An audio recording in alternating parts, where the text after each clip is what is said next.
The quote for today, though, before we begin our interview, is that the arc of the moral universe is long, but it bends towards justice. This one is for Wakili. I'll say it again. The arc of the moral universe, it's long, but it bends towards justice.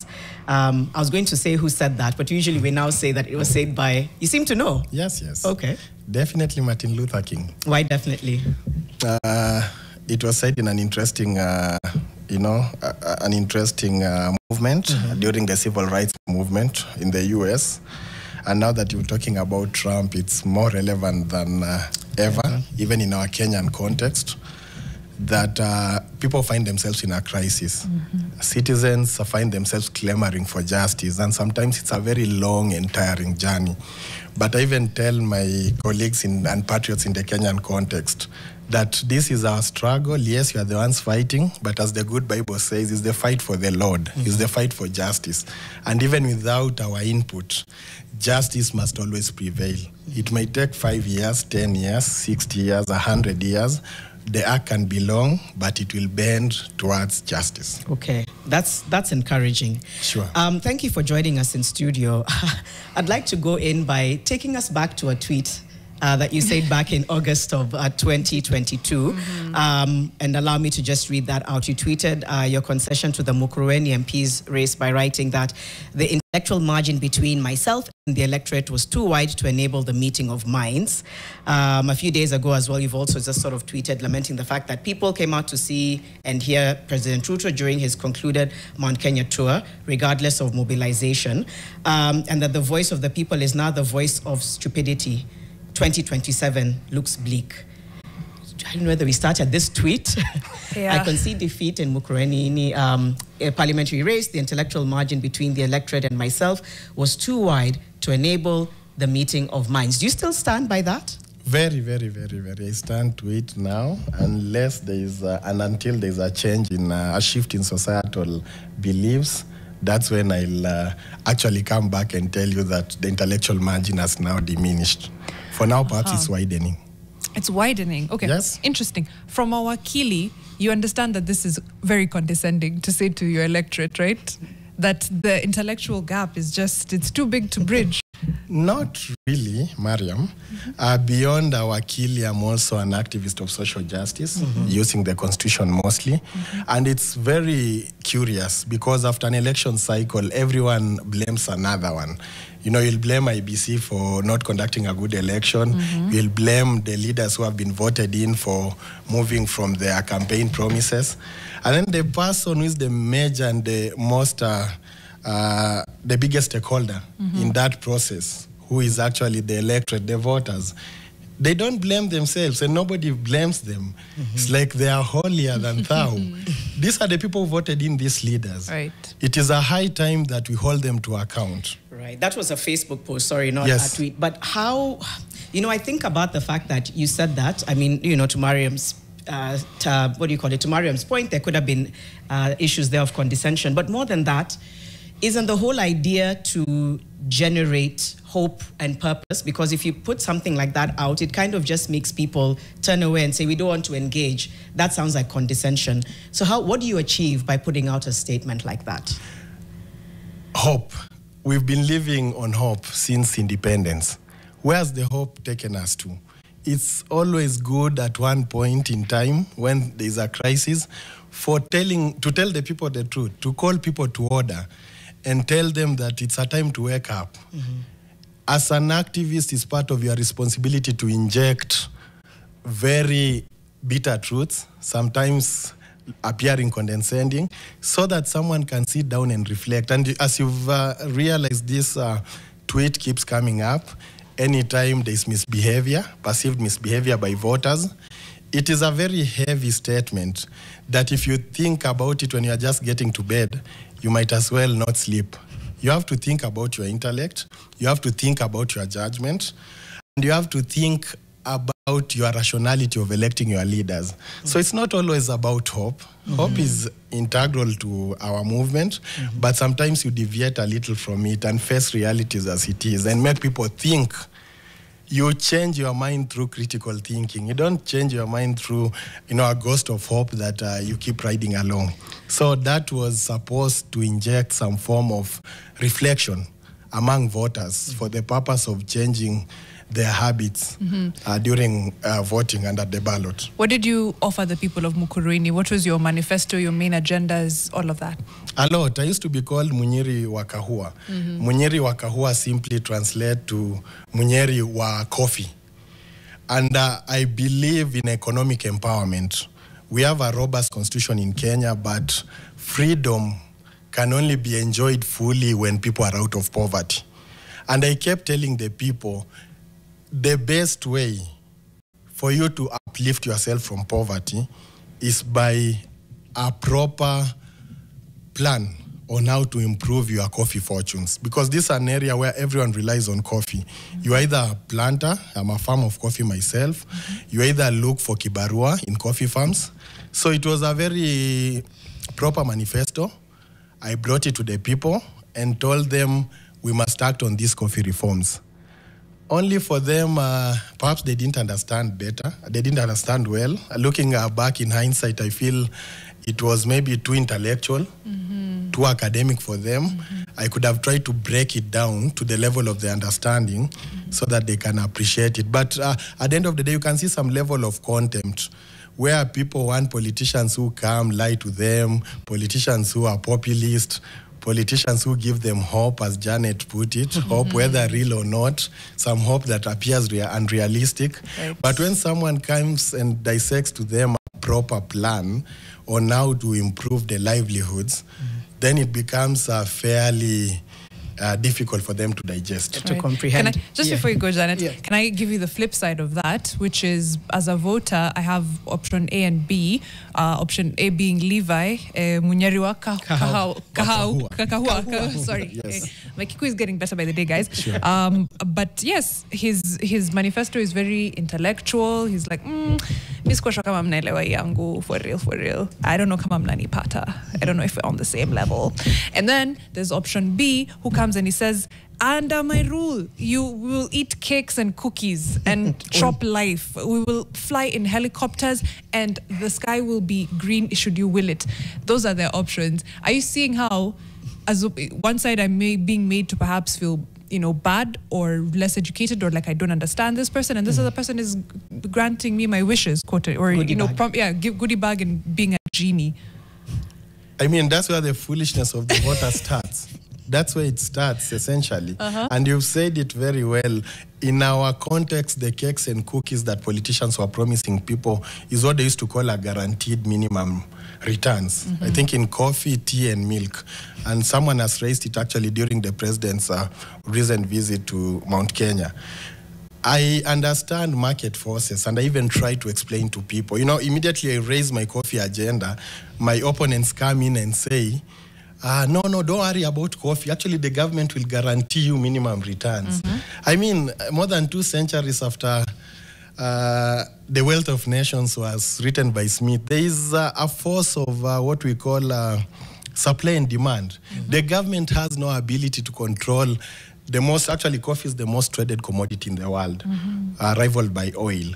There's no way the government of Kenya can guarantee you returns. It could go protectionist, though, and decide that whatever global forces, global markets, etc., decide, we have minimum pricing for our coffee, maximum whatever, so that at the end of the day, the farmer is guaranteed something. It could come at a cost, of course, to how much coffee of ours is traded in the global market, but it's not entirely impossible. People do take protectionist stance for their goods. Countries do it all the time. They went ahead actually to say the guaranteed minimum return is 100 shillings. What does that mean? Coffee farmers produce coffee in Kenya. The coffee is either sold directly or auctioned at the international market. Market forces come in. It's not the government of Kenya which buys the coffee.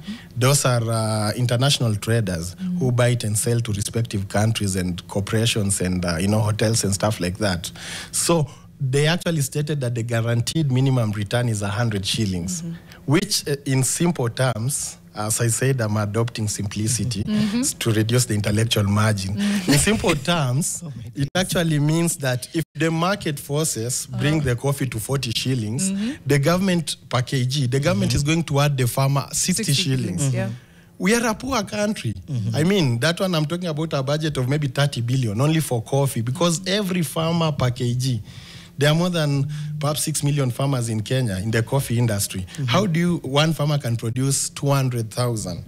How can you guarantee every half of the amount that farmer? You can as well plant coffee, or you just buy all the coffee from farmers. So it was impractical, and that's why it has failed. And I sympathize with the people of Nyeri and central Kenya for accepting that blatant lie. You still have a chance to vie in 2027. Would you?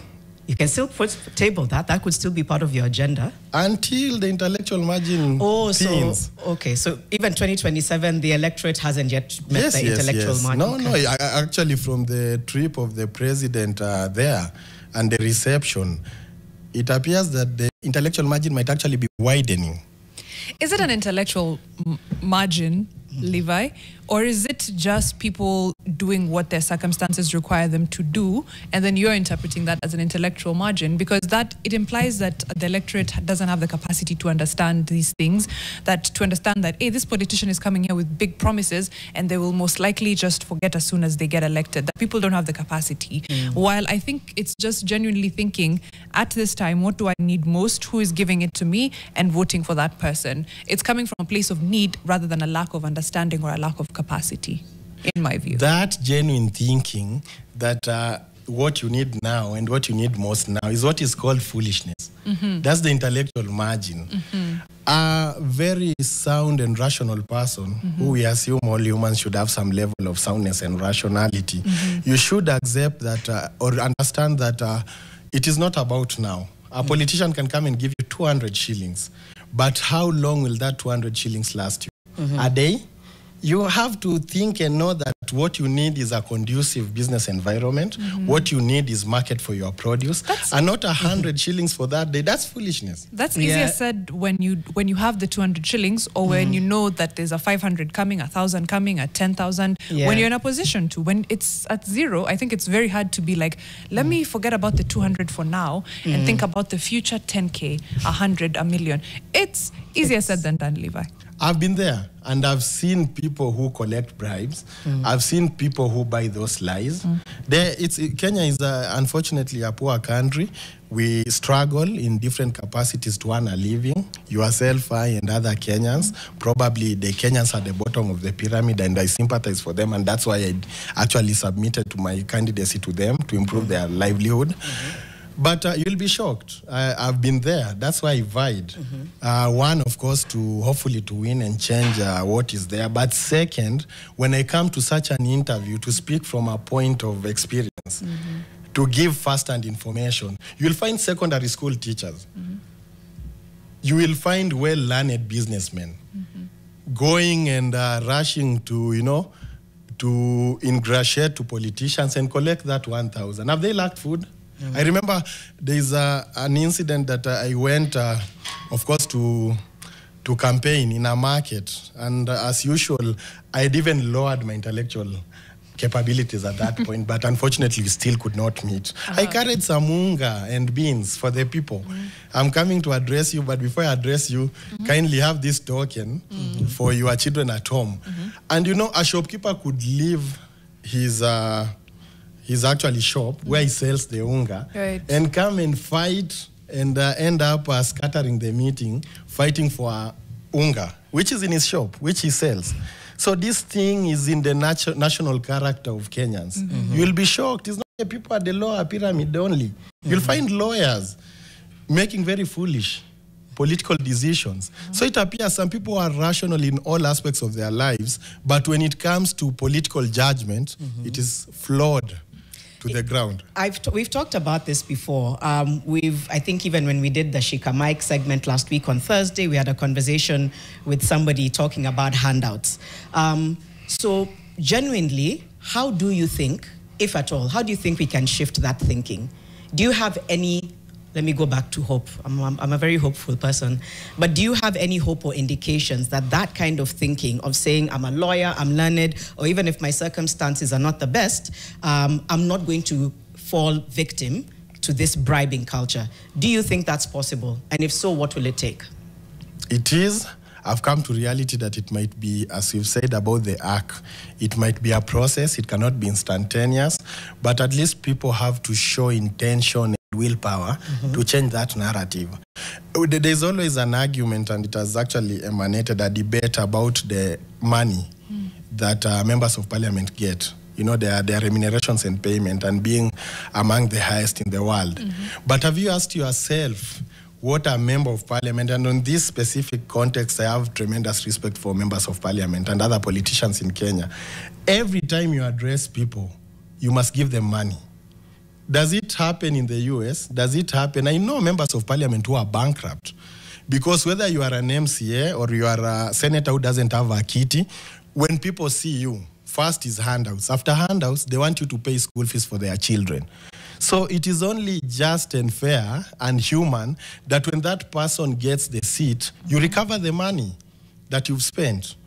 And it goes out, you know, into hundreds of millions in some instances. Right. So what happens with this issue of bribery? It doesn't start with the MP. It doesn't start with the politician. If you go to the ground as a politician and people reject and tell you we are not interested in money, we are interested, you tell us the policies that you are going to avail to put money in our pocket or to improve our livelihood, that politician will be very glad to stop the bribing ritual during campaigns. I'm looking at Game Changer. Game Changer KE says, Mariam Janet, in defense to my constituency people of Mukuruweini where I vote, one could hardly tell the presence of Levi on the ground in 2022. We came to learn about him after the statement he said about us long after the ballot. Partly true, I admit, because I didn't have the maybe financial manpower to campaign effectively. Second, I was not affiliated with any major political party to get the presence. And third, the media maybe did not give me the coverage that is sufficient to cover the vast constituency. So that is partly right, or more so actually right. But I had regions that I campaigned very well, and I still had the same challenge. All right. Yes. Even places where you gave it your all. Yes. Yeah, where you gave it your all. Just going back to the point where you made about saying the arc, like that at some point we can get there. I want to ask you whether you think certain things that have happened over the last few months in Kenya could actually shape the way, or has shaped the way politics is transpiring in the country. We had the Gen Z-led protests in June. After that, I think there were the aftershocks, you know, in some way, the impeachment of the former deputy president, the Ruto must go mantra being called out, abductions and all of that, the development tours. What do you make of these? I'm calling them aftershocks because I feel like it was the aftershock of this huge tremor called the Gen Z-led protests. And do you think they can then significantly shape the way we approach politics and politicians going forward? Janet, I agree with you with tremendous respect and celebration of the Gen Z.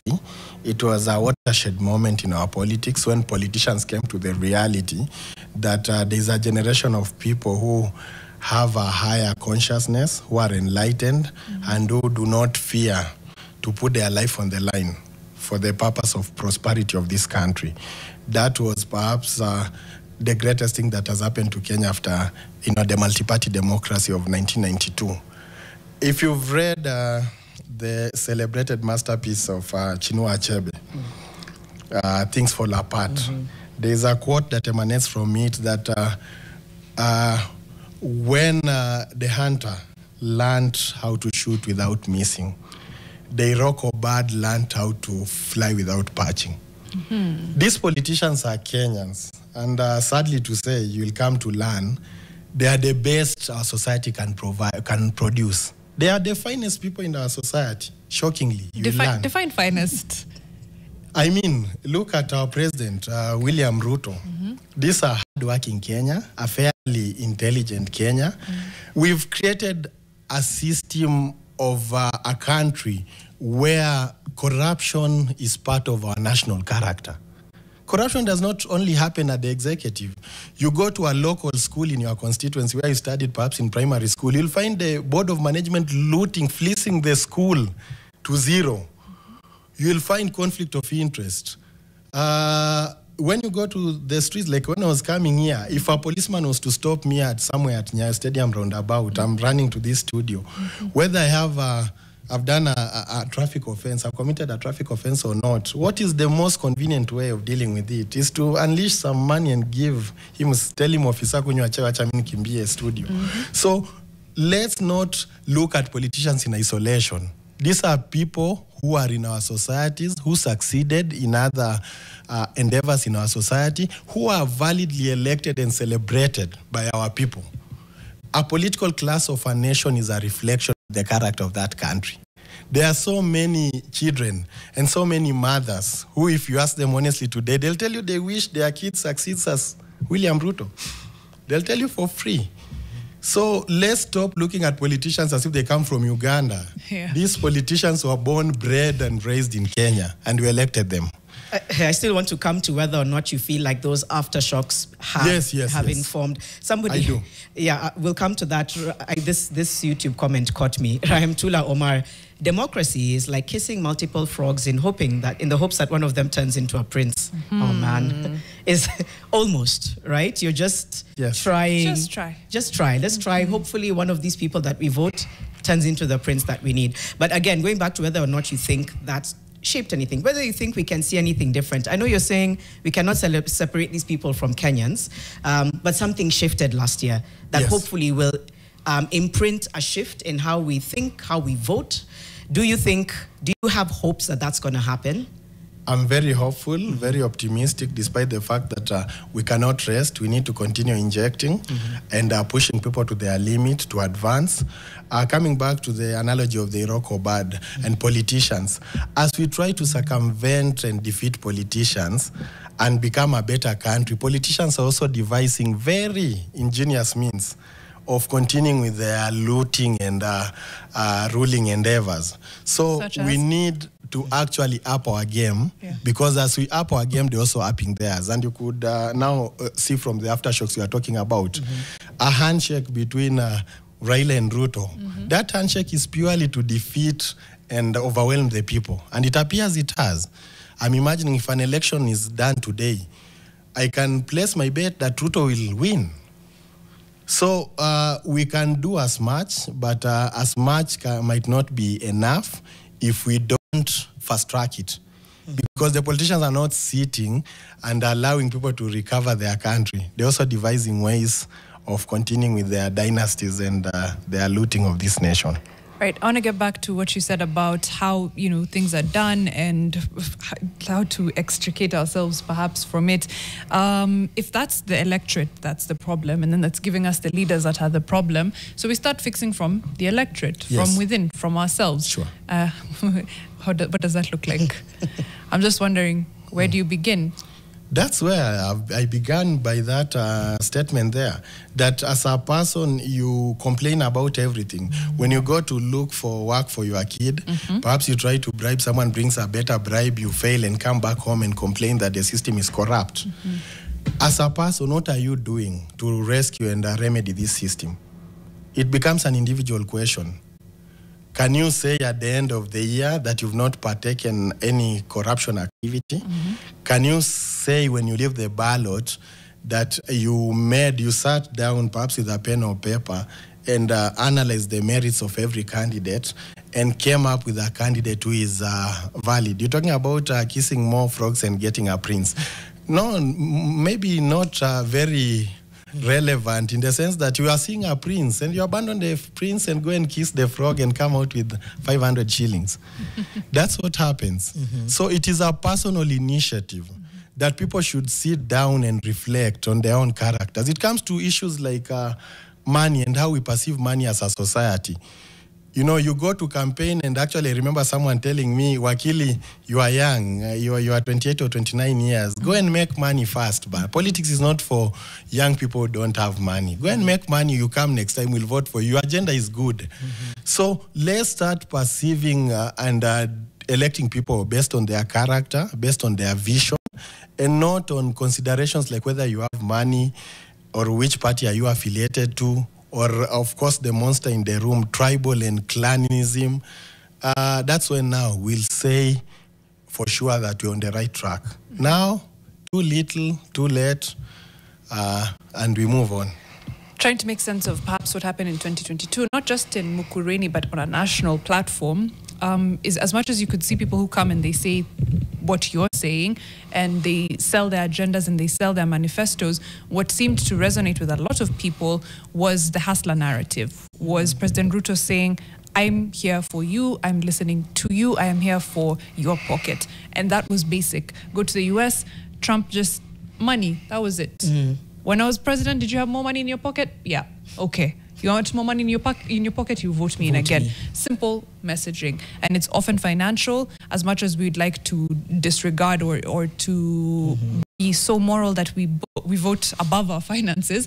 It doesn't seem like we're there yet. I'm just really trying to find the how, being realistic about it, because we can see worldwide, not just here, money is the most important, one of, if not the most important issues for any voter.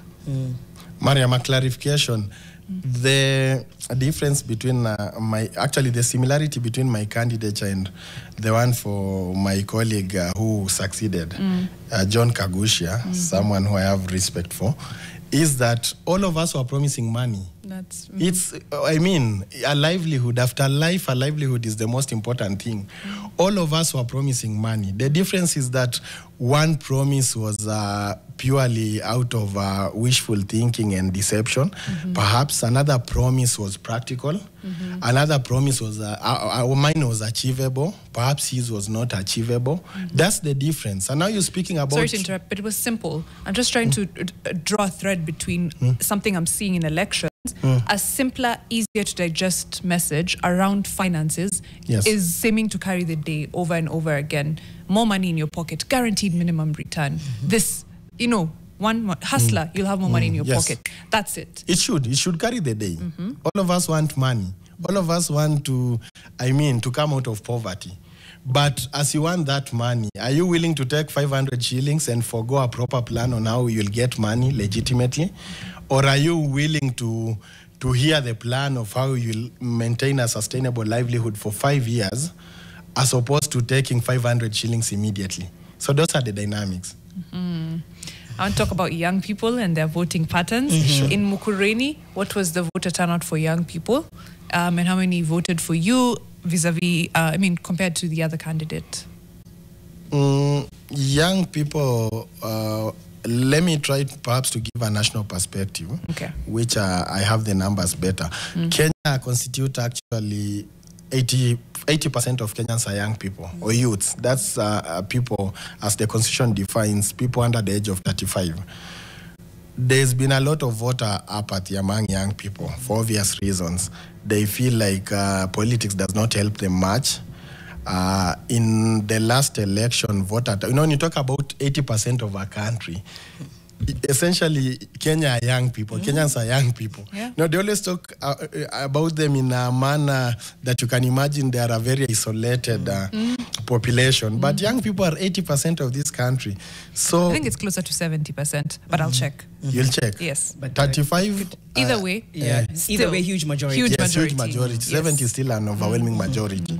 So when there's such an issue that people don't vote on grounds that they are not very interested in politics, there's justification towards that. And the justification is that these people feel left out from the economy. They feel that previous politicians have betrayed them. There's now social media. You'll find most of them very active on social media. But when it comes to real voting, you find their turnout is fairly disappointing. And that brings us to what Janet has said, that the current agitation and awareness in social media and outside among the youth on politics is a very good thing. That these people feel now they have a social responsibility as citizens to participate in elections and to ensure that they pick voters of their winners, candidates of their choice, who can move their agenda. So that's one of the good things that hopefully will happen between now and 2027. But still, we have to wait and see. Right. We just want you to hold that thought, because we have a caller from Migori County, Omondi Robert. Good morning, Robert. I hope you can hear us loud or clear. Do you have a question for Wakili or a comment you'd like to make? Hello, Robert. Thank you very much, NTV. I just have a comment for Wakili from a point that he has just mentioned, or a notion that the young people should make money, then come to politics.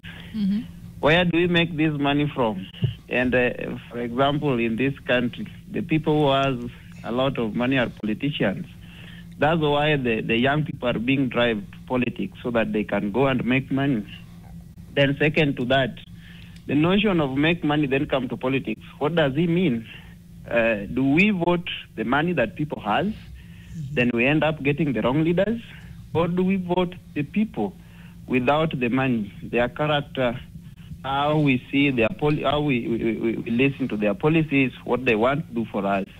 And how do we justify? Is it through their money or what? So that's the question I was having for Wakili. Actually, the discussion is good. I'm really listening. Fixing the county, the nation from Migori County. Myself, I'm in politics. I joined politics when I was 27, and I've benefited actually. So tell Wakili not to tell us to get more money, then get to politics. They will eat your money, then again, you won't get anything from them. Where will you go back again to make that money?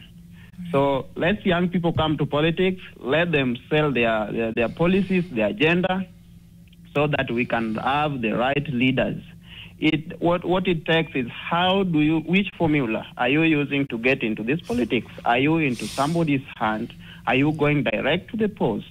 Right. But being in politics doesn't mean that you need money. You can help somebody like governors, then later on you get a post. Thank you. Thank you so much, Robert, our fixer from Migori County. I do believe, though, Wakili, that you were talking about how somebody came to you and said, you're a young man, make money first, then run for politics. You were not encouraging people. Correct. But now what I'm saying is, I do think a lot of people think like Robert. I don't know where sometimes the disconnect happens, because a lot of people think like Robert, like yourself, which is you don't need to, come in with bags and bags of money to win an elective seat. Ideally, you should be able to come, uze sera, and you get your votes. So I usually wonder where the disconnect happens when it comes to the ballot. In your experience as someone who ran, where does it happen? Because when you speak to people, they'll say, kuja uniuzie sera zako, tell me what you're going to do for me. But then for ballot, it's a different story. One thing, Janet, you are right. Robert misunderstood me. You don't need money. People should vote people of character and vision. But just to add on Mariam's question, there is a reality on the ground. You look at the nature and form of political mobilization of funds. In the US, there is a limit on the money you can use. What happens? The electorate contribute money for you. So if you actually fail to attain a certain amount of money, you have to drop out of the rest. You suspend your campaign, as they call it. Kenya, it's the reverse. You are the person as a candidate who gives people money. And that's where the problem starts. There are realities of politics. You've heard of the fixer who has talked about myself not reaching the entire constituency. Partly it's because of money. To attain total access to your constituency, you need at least 15 vehicles. I had 2. So it was a challenge to that extent. So Robert is right, and I agree with him fully to the extent that people without money, so long as you can sell a vision, you should come to politics. A few have succeeded. Our friend Salasia is a good example. Campaigned with almost zero budget and succeeded under very peculiar circumstances. But the idea is, let's start the culture of supporters contributing to the candidate. They want to succeed. If he doesn't have money, you don't need to bring money. Come with your vehicle, give that person, he'll use it to campaign, because the fact is, campaigning is an expenditure. You need vehicle, not even leave alone the issue of voter bribery and facilitation. You need money to campaign. You need vehicles. You need public address systems. Of course, you need fuel. You need merchandise. All those things are very costly. And therefore, let voters start contributions for the candidates they believe hold a vision for them. And maybe let's speak to that point. I've been feeling a sense that even people who are fronting themselves as candidates, people who are fronting themselves saying, I want to put my name on the ballot come 2027, there seems to be a narrative of character assassination, people not really being aligned, either with who they prefer or what it is they're looking for. So what should Kenyans be looking for when it comes to leadership? It may sound like a very simple question, but sometimes I'm like, what do we want? What are we looking for? If people are saying, as Wakili, I want to do this because I believe I can fix, what we're doing in Mukuruweini. Somebody else saying, I believe that I've shown you that through how much I've fought for this country, I can make a really good either MP, MCA, whatever it is. So what do you think we need to be looking out for? Because nobody's perfect. Nobody has a clean scorecard. But there must be characteristics and traits that we should all be aligned on that make us say, okay, I'm behind this person. What do those look like to you? I remember when I was campaigning, I made an effort of actually doing a checklist. Unfortunately, I didn't share with the people for obvious reasons, but I think I'll share. For which obvious reasons? It needs some level of awareness. The intellectual margin is back. The intellectual margin. I'd have bombarded them and confused them further if I come up with that. They'll now start saying I'm too academical. You want now to decide how we are voting for people. But I think now that we are not in an active campaign stage, at least on paper, that can be helpful. I came up with a list, and among the things that actually finds itself to the top is character. As a leader, a politician, you are offering yourself for election to the people. An election does not demand that its suitors must be saints. All of us, by virtue that we've lived in Kenya, we've tainted our name. This is a corrupt zone. And somewhere at some point, you find yourself falling short of the glory of the best character. Right. But elect leaders who have a character in leadership, a character outside leadership, where they were working previously, what is their track record. And allow me to say, because it's very important, the challenges we're having now and the dissatisfaction of the people with our president, Ruto, who was validly elected by the same people. These people knew his character very well, and he didn't hide anything about his character. He had corruption cases. He had been charged in court of corruption. He was a suspect at the ICC. This someone who has participated in very dirty politics. And he had a right to come and submit himself to the people. And the people found that character so attractive and voted for him. So that's where the problem begins. You vote for people with suspicious character. And someone mentioned to me, self-inflicted. It's a bad boy mentality we have in Kenya. I mean, even from social circles, you hear people complaining how girls fall for bad boys. You find... Hold that thought. We have a caller called Joffrey on the line. I don't want to interrupt your train of thought, but let's hear from Joffrey before he drops off. Good morning, Joffrey. What's your question or comment for Wakili? Yeah, thank you, NTV. Thank you, Wakili, Levi Munyeri. From the perspective, your reasoning is actually nationalistic, even your accent. And, for some reason, Kenyans, I think, we like aligning ourselves with the, tribal minds. So for your case, even from the accent, the way you are reasoning, you are so reasonable that you are outside now your tribal enclave. And then number two, Kenyan voters, we make blunders. And then the following week, we start blaming the government. And yet, it's not Zimbabweans, it's not Tanzanians who came to vote in this leader. So why should we even demonstrate? It's hardly a month. We vote in archaic, rotten leaders. And then before you know it, we make a wrong today, and we turn around the following day. So I agree with Bwana Wakili that the moral fabric of the voters is rotten. So we have to put up with the kind of leadership that we put in place. Thank you. Thank you. Yeah, he does seem to largely agree with you. But back to your checklist, your score list. Yeah, before we get into what Geoffrey was saying. But yes, character. I mentioned character. Yes. Number 2, I mentioned vision. A leader must have a practical vision that the people can actually analyze and confirm its practicability. So that's a second important thing. The reason why character comes first is that vision must actually be produced by someone who can be truthful, someone who is believable, and someone who will stick to the course of pursuing that vision. So I leave it at those 2 now. Others might be a little bit detailed, but those 2 are 2 very core determinations of a person you vote for. You spoke of, our voting track record shows that perhaps character doesn't matter too much to us. And it's not only President William Ruto who is in government right now with, scorecards and either whether it's corruption cases or court cases elsewhere. We have many parliamentarians, right? Janet said, not everyone will have a clean scorecard, but where's the line between this is a flaw in my record, human beings make mistakes, and this means I am not fit for elective office. And I know this is a constitutional aspect of it, but I want to talk more to a moral, to a moral standing. As I'm looking as a voter, what's the difference between this guy made a mistake, Jano made a mistake, Maria made a mistake, people do it, and no, actually, she's not fit for my vote. One is to admit your flaws. If you had a flaw, admit it to the people, apologize. That I was here, I didn't perform well. I was here, I caused violence, someone died. I apologize for that. Admission is important in trying to cure your flaws. But there's a bigger and darker problem, and I have to state it. When you're talking about this character and how these people become attractive to the voter, it's because that's the character of the nation. That's the character of the nation. Kenyans are unethical. Kenyans are corrupt.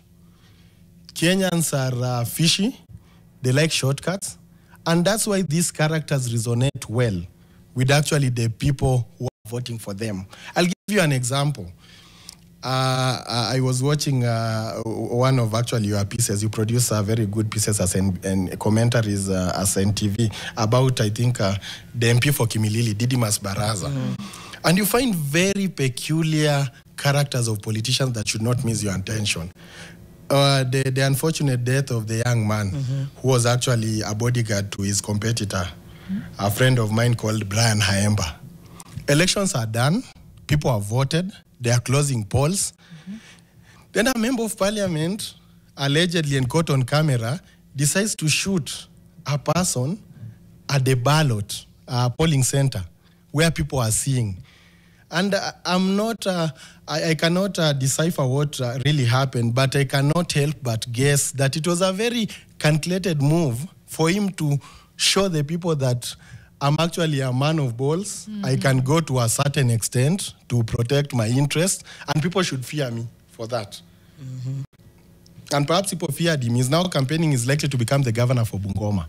So this character you're talking about, the bad character of politicians, is actually the bad character of Kenyans. That's how we should go to the drawing board and actually analyze our character as a person, as a people, and change the character of the nation before this nation produces good politicians. Change the character before they produce good politicians. You've almost alluded to, you wanted to ask something? No. Yeah. I was just thinking of Lord of the Flies, the book. I don't know, I'm trying to remember.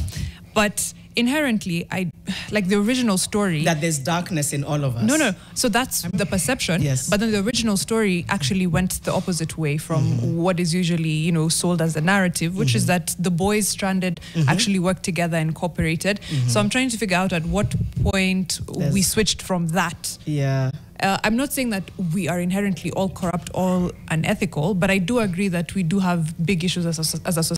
Sure. I don't think so that's the core, because no one is born corrupt. So at which point in society do we start fixing this whole mess so that we can get to a place where it's a speck here and there that's a problem? But not the sort of like not the norm, so to speak. Yeah. It starts with the education system, how you raise your kids, how we respect people in the society. You cannot be raising your kid and giving priority, telling your kids the way his or her role models and mentors should be rich people. Any person who is rich and has money is deemed by the society as successful, irrespective of the source of the money. That's how we start failing as a society. Even within the family, I've seen a mother and father have 10 kids. The kid who is rich, irrespective of what he does, becomes the mother's favorite. And they're revered. And they bring so much money at home, and their mother, perhaps and father, church elders, cannot sit back and ask, you son, you dropped out of school, you don't do any business, where did you get your money? So we change the societal values. The society should respect people on the basis of their character and what they have offered their country. That's what happens in US, partly, and other developed countries. That someone who served in the military, whether you are a pauper, when you come back as a veteran, you are given, care by the society. You are highly respected. You go to burials, especially in our Mount Kenya region, only a person with money is given a chance to speak.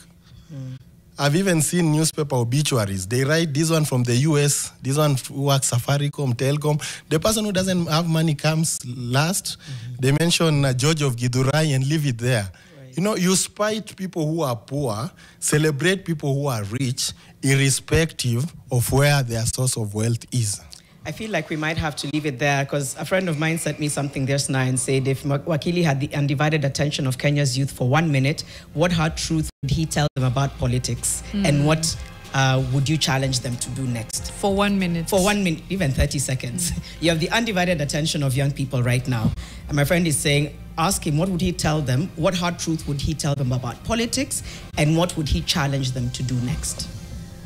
Young people, I'm also a young people. Politics is a tough game in Kenya. It's a cartel. It's dominated by people who have been in politics since 1992. They have never relinquished it to any person. Our colleagues who came earlier who are young are literally struggling in politics because of that. The truth is, politics has its dynamics. You can mobilize on social media, but you need to come to the ground, form a political party, have a structure, start an agenda for the youth, and be ready to compete with cartels in an election. And prevail, take voters' cards, vote, and impose a candidate of your choice, not only the president, member of parliament, and the rest. It's not going to be easy. It might not happen in 2027, but we need to fight. It will happen sooner than later.